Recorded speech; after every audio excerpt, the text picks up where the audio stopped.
جن گھوڑوں سے امام حسین علیہ السلام کے جسم کو پامال کیا گیا وہ عرب کے مشہور گھوڑے آواجیہ کے طور پر جانے جاتے تھے۔ ان کی خصوصیات دیگر اسٹالینز ایک اعلیٰ نسل کے نر گھوڑے سے بھی اعلیٰ تھی۔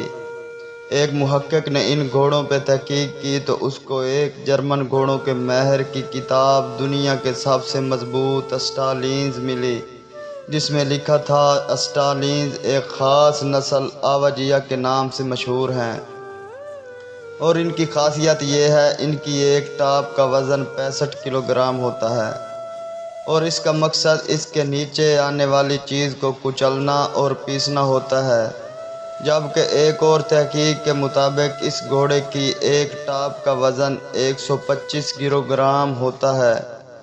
پھر راوی نے کہا، مجھے یاد ہے کہ ابن سعد کی فوج کے ایک گھوڑے سوار نے بتایا، میں نے حسین کی پسلیوں کے چٹکنے اور ٹوٹنے کی آواز سنی جس وقت وہ ہمارے گھوڑوں سے پامال کیے جا رہے تھے۔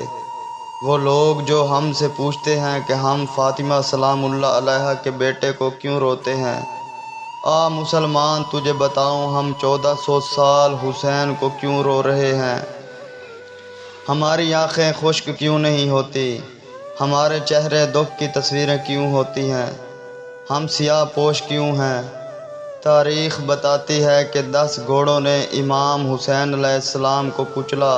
ہر گھوڑے کی 125 کلو گرام کی ٹاپیں تھیں، یعنی ہر گھوڑے کی 500 کلو کی ٹاپیں، اور اس طرح کے 10 گھوڑوں کی ٹاپوں نے پاک فاطمہ الزہرا کے بیٹے کے جسد اطہر کو کچل دیا۔